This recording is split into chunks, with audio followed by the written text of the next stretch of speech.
Jeremías capítulo 3, versículo 6, lleva por título Jehová exhorta a Israel y a Judá al arrepentimiento. Y dice así en el nombre de nuestro Señor Jesucristo. Me dijo Jehová en días del rey Josías, ¿has visto lo que ha hecho la rebelde Israel? Ella se va sobre todo monte alto y debajo de todo árbol frondoso, y allí fornica.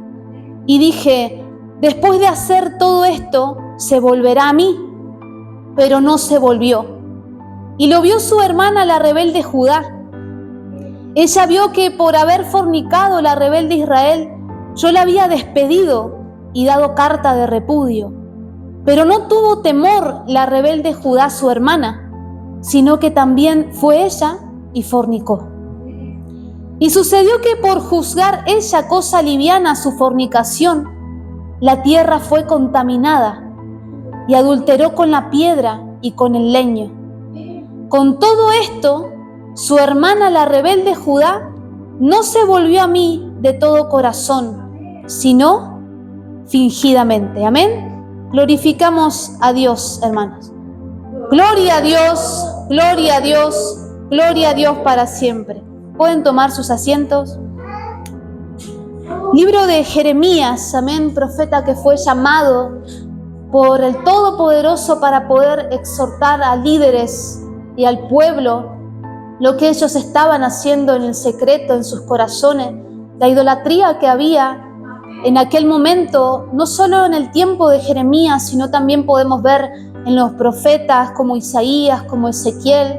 En cada momento, en cada tiempo, en cada año, Dios continuamente llamó a su pueblo al arrepentimiento y lo hace también en estos tiempos. En el Nuevo Testamento también vemos los discípulos llamando al arrepentimiento a su pueblo. Y el título nos enseña en esta tarde de hoy que Jehová estaba exhortando a Israel y a Judá al arrepentimiento.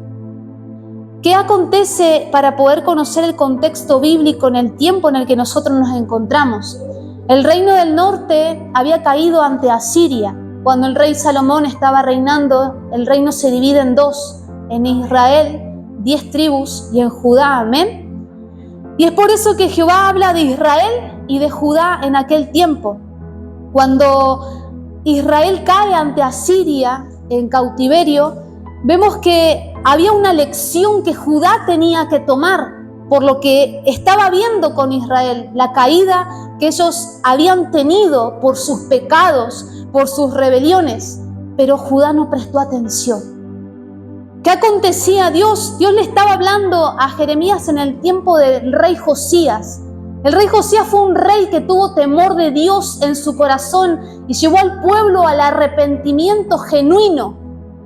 Pero hablamos de que por años hubo dureza de corazones, hubo obstinación, porque desde el comienzo, cuando uno va en la ley, en la Torá, en los primeros libros, Dios mandó a su pueblo que no se contaminara con el pueblo pagano, pueblos idólatras. No hablamos solamente de santería, hablamos de altares endemoniados, donde practicaban no solo ciertas cosas ahí, para poder decirlo que hay niños, lo sexual muchas veces.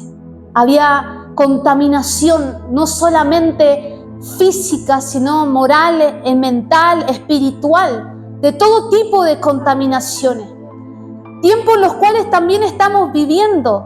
Se vivieron en aquellos tiempos la inmundicia, la lascivia, la perversidad. En la antigüedad Dios habló a su pueblo, no se contamine, porque Dios sabía que cuando Israel se contaminara con esos pueblos paganos, iban a ser ellos contaminados en su mente, en su corazón, iban a ser arrastrados. Hablamos del pueblo que continuamente se predica y se exhorta y se entiende por medio de la palabra, pueblo que tenían la ley de Dios, donde Dios les habló claramente por años diciendo, si ustedes prestaren atención, si ustedes obedecieren a mis mandamientos, estatutos y ordenanzas, yo estaré con ustedes. Yo seré su proveedor, yo seré su sanador, yo los sustentaré, Y lo vemos que por medio de rebeliones, aún en el desierto, Dios estuvo con su pueblo. En los tiempos de Jeremías, en la idolatría que había, no solo de altares, sino en la contaminación en sus corazones, en su mente, es necesario poder aclarar que no estamos hablando simplemente de imágenes, como habla aquí la Biblia, del leño que ellos adulteraban y fornicaban bajo los árboles frondosos. Ellos ofrecían adoraciones a dioses paganos. ¿Qué acontece en estos tiempos en nuestras vidas? La idolatría que hay, que muchas veces se enseñorea, y no hablo de gente que está fuera sin Cristo, lo hablo en la iglesia, hermano. La idolatría que se ha enseñoreado de nuestros corazones, que la desestimamos. ¿Por qué? Porque dedicamos mucho tiempo y nuestra energía a cosas que en vez de acercarnos a Dios, nos apartan. Y no nos damos cuenta, hermano. ¿Sabe que comienza sigilosamente? Comienza de a poco, cuando uno comienza a apartarse de Dios. Ya no hay tanta oración, ya no hay tanto clamor, ya no hay tanto escudriñar palabra de Dios. Ya no se le consulta a Dios. Y luego comienza a ser gravosa la palabra y las correcciones. ¿Usted lo ha experimentado?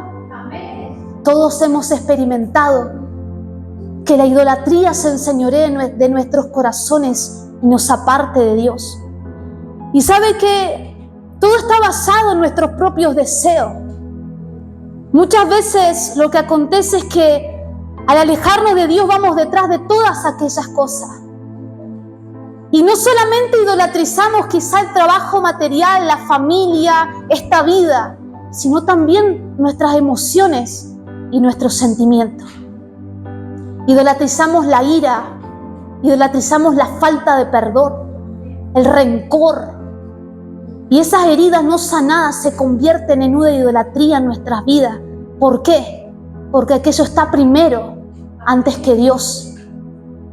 Y es necesario que en esta tarde podamos entender y preguntarnos cuántas cosas están primero que Dios en nuestras vidas y en nuestros corazones.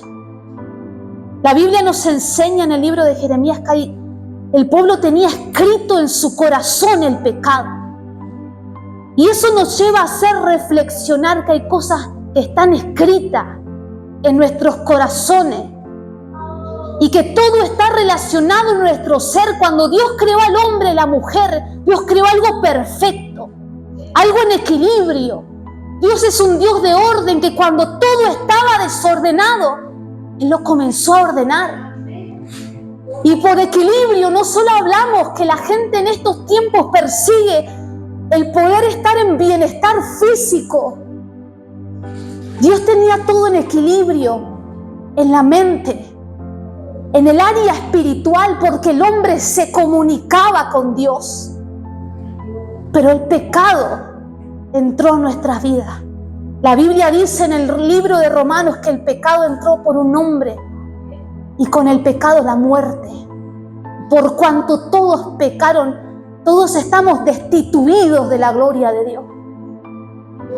Y es por eso que necesitamos al Cristo vivo, porque Dios mandó a su unigénito para que por medio de Él llegásemos ante el trono de la gracia.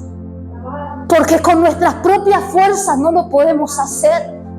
No es por tanto lo que usted haga, por las buenas obras, como afuera en el mundo creíamos que por hacer donaciones y ayudar al necesitado sin Cristo íbamos a estar bien.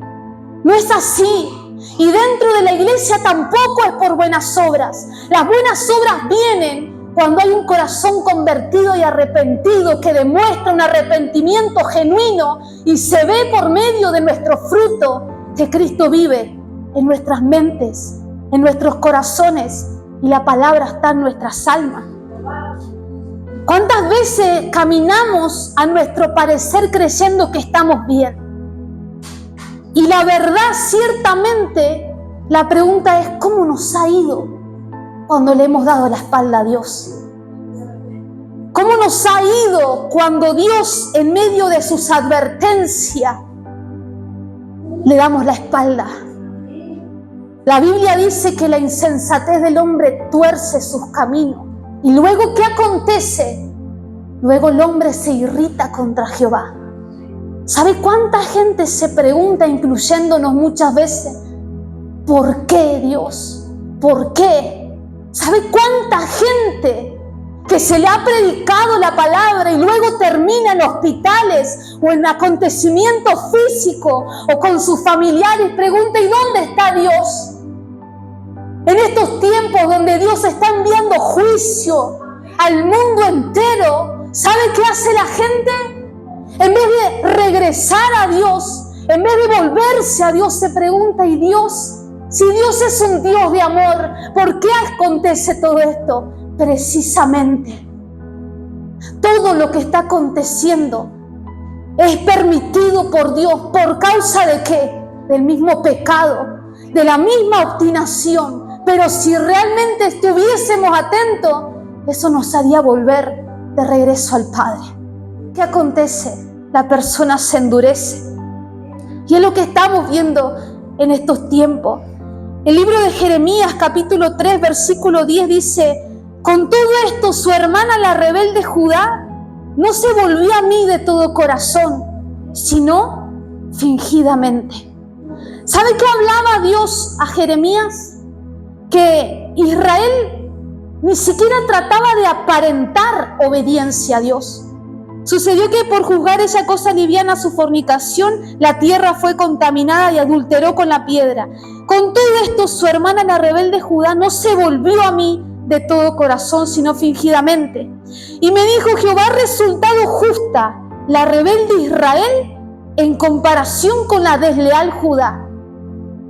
Ve y clama estas palabras hacia el norte y di: vuélvete, oh rebelde Israel, dice Jehová, y no haré caer mi ira sobre ti, porque misericordioso soy yo, dice Jehová, no guardaré para siempre el enojo. Porque es que Dios habla a Jeremías que Judá en su rebeldía era justa, porque ellos no intentaban aparentar una obediencia a Dios. Sin embargo, cuando Dios habla de Judá, habla de que ellos mantuvieron una apariencia de fidelidad, pero sus corazones no eran sinceros ante la presencia de Dios. Entonces Dios les llama justo a Israel porque ellos en su rebelión y en su dureza, ellos no aparentaban a Dios. Ellos sinceramente no se volvieron directamente.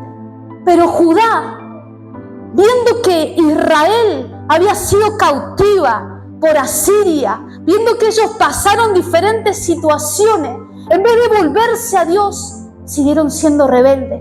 Y no solo eso, sino que aparentaron obediencia, aparentaron una fe verdadera, pero el corazón no era sincero. ¿Y esto qué nos lleva a hacernos reflexionar en esta tarde de hoy? ¿Saben la cantidad de veces que escuchamos palabra de Dios, pero no hay compromiso sincero? Y da como resultado religiosidad. ¿Saben cuántos asientos hay dentro de la iglesia ocupados por gente que solo tiene una religión y no una relación con Dios? Y Dios no es un Dios de religiones. Dios es un Dios vivo que quiere mantener la comunión y la relación con su pueblo. Y estamos viviendo tiempos de religiosidad donde aparentamos una fe verdadera, donde muchas veces aparentamos el volvernos a Dios, pero seguimos siendo iguales. ¿Y qué es lo que acontece? Muchas veces recurrimos a Dios solo en nuestras necesidades. ¿Sabe qué acontecía con Judá? El falso arrepentimiento de ellos trajo palabras de condenación. ¿Saben qué hacían? Ellos expresaban dolor, pero no cambiaban. Y ahora la pregunta es para usted y para mí. ¿Sabe que muchas veces el pecado duele cuando pecamos contra Jehová y lloramos ante la presencia de un Dios vivo, pero no hay cambio? ¿Sabe que en este último tiempo Dios de una u otra manera nos está llamando al arrepentimiento.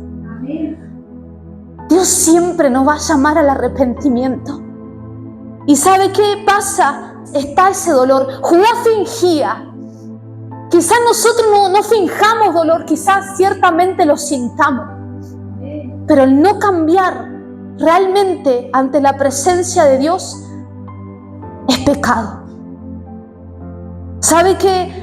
No basta con sentirnos mal por el pecado, porque el arrepentimiento demanda un cambio de pensamiento, de actitud y de conducta. No es solamente sentirnos mal, no es que solo quede ahí en lágrimas, sino que cambiemos.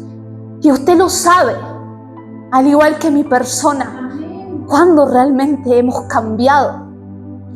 Y cuando solamente hemos llorado, pero todavía el corazón está cargado.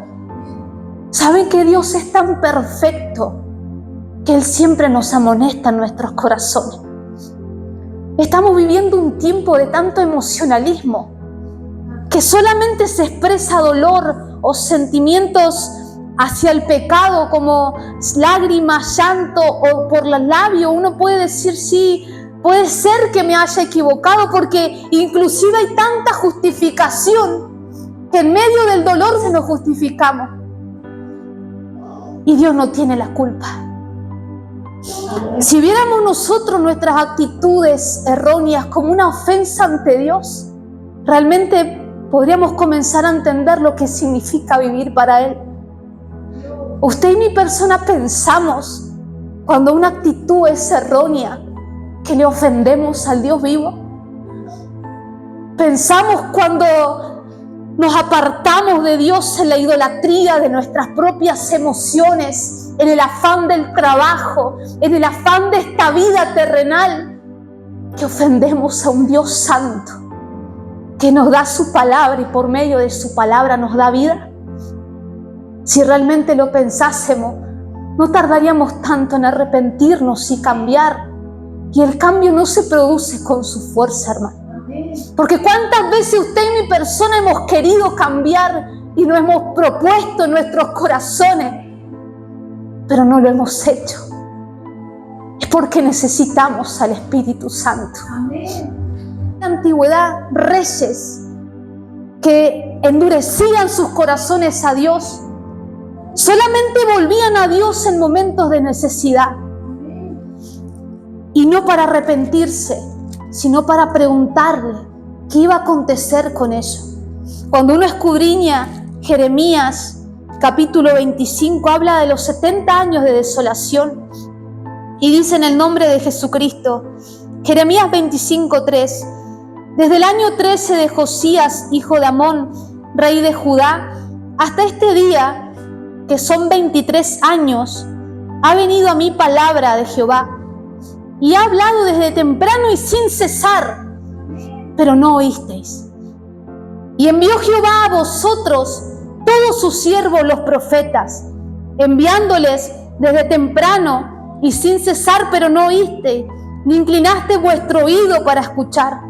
Cuando decían, volveos ahora de vuestro mal camino y de la maldad de vuestras obras, y moraréis en la tierra que os dio Jehová a vosotros y a vuestros padres para siempre. Y no vayáis en pos de dioses ajenos, sirviéndoles y adorándoles, ni me provoquéis a ira con las obras de vuestras manos, y no os haré mal.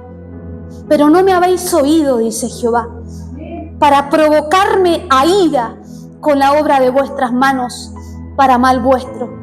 Por tanto, así ha dicho Jehová de los ejércitos, por cuanto no habéis oído mis palabras, he aquí enviaré y tomaré todas las tribus del norte, dice Jehová, y a Nabucodonosor, rey de Babilonia, mi siervo, y lo traeré contra esta tierra y contra sus moradores y contra todas estas naciones en derredor, y los destruiré y los pondré por escarnio y por burla y en desolación perpetua. ¿Sabe que cuando no hay cambio, hay desierto? Cuando no hay cambio, el Dios santo, el Dios majestuoso, el Dios sublime que está presto a ayudarle a usted y a mí, a sustentarnos y a guiarnos. Cuando hay rebelión y pecado y no hay cambio, se vuelve nuestro enemigo. Y lo podemos ver a lo largo de la Escritura cuando Jehová hablaba por medio de los profetas: y pelearé contra vosotros con mano alzada. ¿Sabe que el pueblo confiaba en su propia fuerza? Los líderes religiosos, el pueblo, solamente volvían a Dios para consultarle y pedirle ayuda, pero nunca para reconocer sus pecados. Y cuando ciertamente Dios habla en nuestras vidas y no hay cambio, entramos en un desierto. Y lo vemos a lo largo de la Escritura. ¿Por qué? Porque el desierto en la Biblia se usa para referirse a tiempos difíciles. A lo largo de las Escrituras vemos cómo hombres y mujeres decidieron apartarse de Dios y entraron en ese desierto. Pero el desierto no es para destruirnos. Si es que usted y mi persona tomamos la decisión correcta, el desierto de Dios no es para destruir, es para llamarnos. ¿Qué acontece en el desierto? Usted y mi persona estamos solos. ¿Qué acontece en el desierto? Ahí es cuando uno puede prestar atención a lo que hemos hecho, a lo que Dios nos ha hablado y poder escuchar la voz de Dios. Cuando Dios envía el pez a Jonás, no era para destruirlo. Lo que Dios hizo con Jonás no era para destrucción de él mismo, sino para volver a Jonás a él. Cuando Dios trataba con Israel, lo vemos en el tiempo de los jueces y los profetas, Él no quería destrucción, Él quería que su pueblo se volviera. Pero en la rebelión Dios enviaba mortandad, Dios enviaba sequía, Dios enviaba enfermedades. La pregunta es: ¿Dios es malo? Dios no es malo, hermanos. Porque en la misericordia del Todopoderoso, Él siempre nos advierte. Antes que acontezca algo, pueblo de Dios, Él envió su advertencia. Y no una vez. Él nos habla. Él ha hablado a sus corazones y al mío. Él nos habla por medio de su palabra. Dios levanta hombres, mujeres para molestarnos. Pero en la propia dureza, si no hay cambio, hay desierto. Y en ese desierto es donde usted y mi persona tenemos la elección de decidir qué hacer.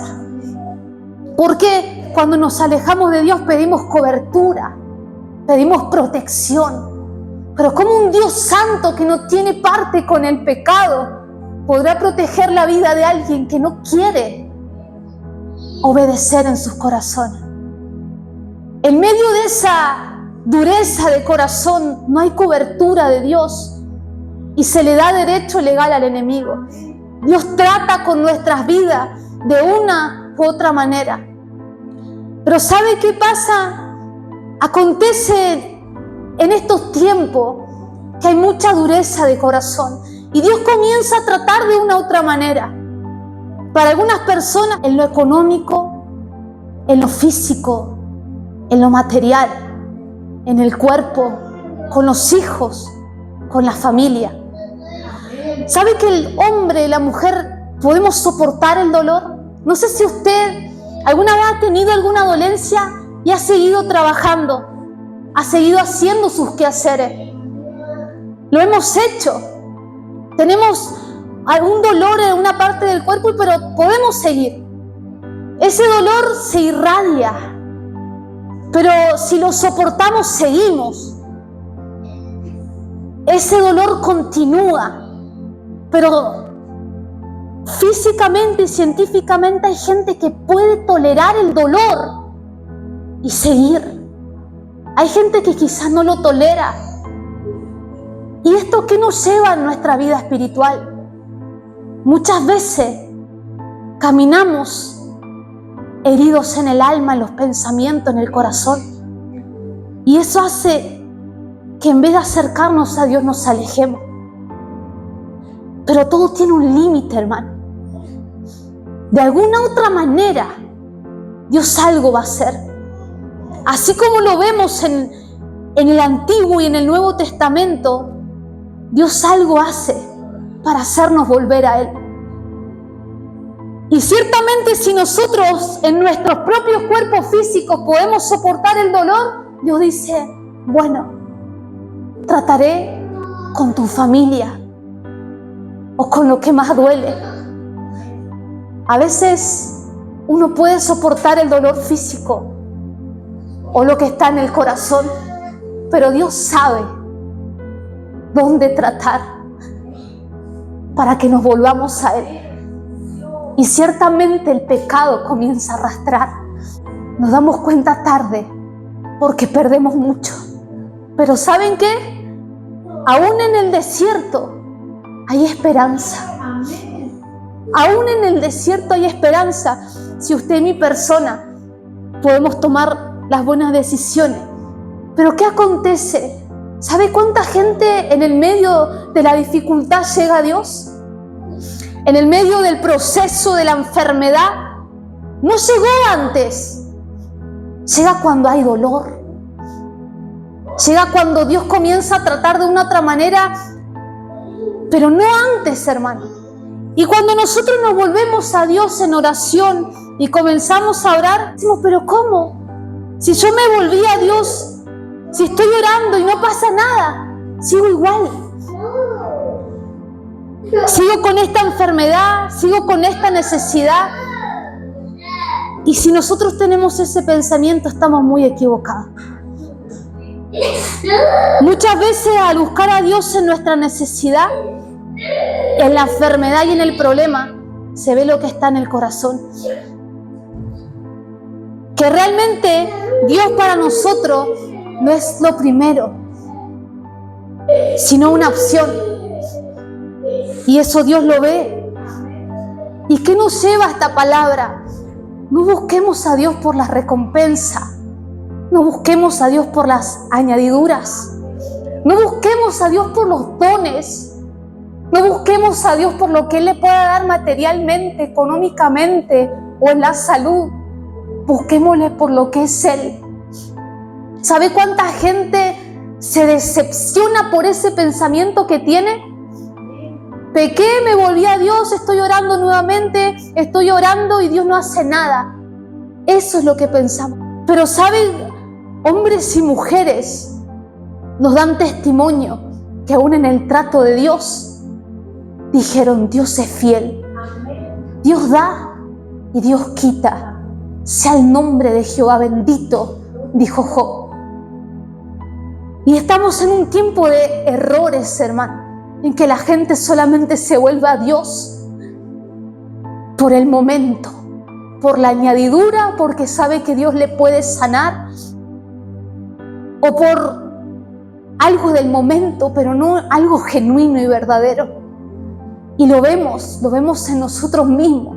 Esta es una palabra que nos tiene que enseñar a usted y a mí cómo realmente estamos. Y en el momento en que nos volvemos a Dios, ¿por qué es? Si es que realmente es genuino y verdadero, o es por temor de que nos pueda pasar algo, por las pérdidas o por el cuerpo físico. Eso no debería estar en nuestros corazones, sino que realmente podamos seguir a Dios por amor. ¿Sabe cuánta gente por las añadiduras que solamente buscan a Dios por eso se ha quedado a mitad de camino y se ha vuelto al mundo? ¿Sabe cuánta gente ha dicho que Dios no es fiel? Porque inclusive el hombre y la mujer pecando y Dios tratando, después luego queremos que Dios haga la obra enseguida. Y eso es una confusión muy grande. Necesitamos palabra de Dios para poder entender los procesos y que Dios en el desierto comienza a obrar en nuestras vidas por lo que está en el corazón. Y el pensamiento más hermoso que usted y mi persona podemos tener es que todo lo que Él permita, sea lo que Él determine siendo bueno o siendo que Dios tiene que tratar, Él es soberano. Y todo lo que hace es perfecto. Todo lo que Dios hace es perfecto.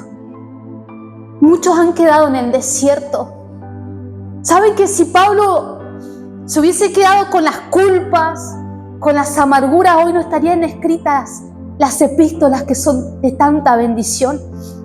Si en el trato que Dios tuvo con Pablo y él habiéndose quedado con culpa por haber perseguido a los creyentes, no estarían escritas palabras que hoy son de fortalecimiento para nuestras vidas. ¿A qué nos lleva esto?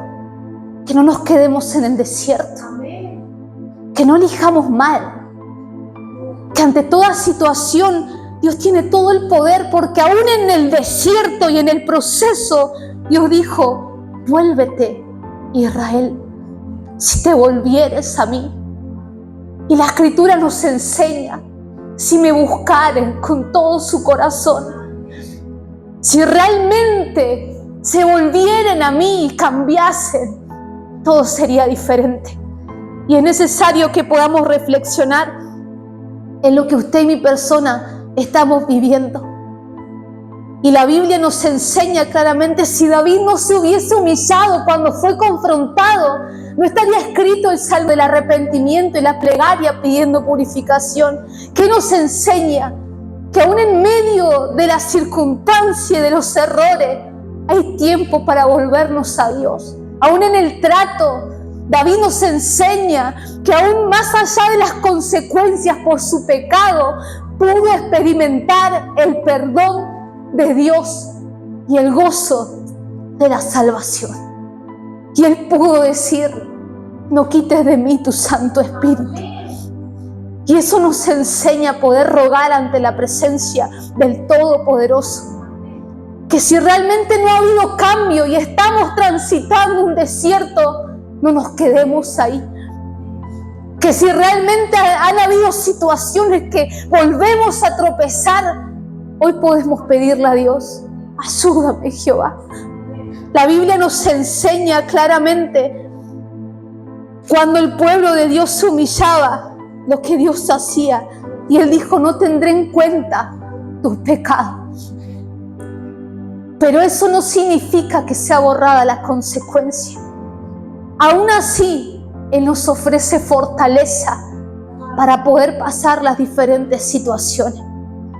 Y por eso es necesario que hoy podamos entender realmente que hoy Judá nos da un ejemplo de que no sea algo fingido o en apariencia, que no sea algo del momento, que no sea un arrepentimiento por el momento y la situación, sino que haya un cambio verdadero en nuestras vidas.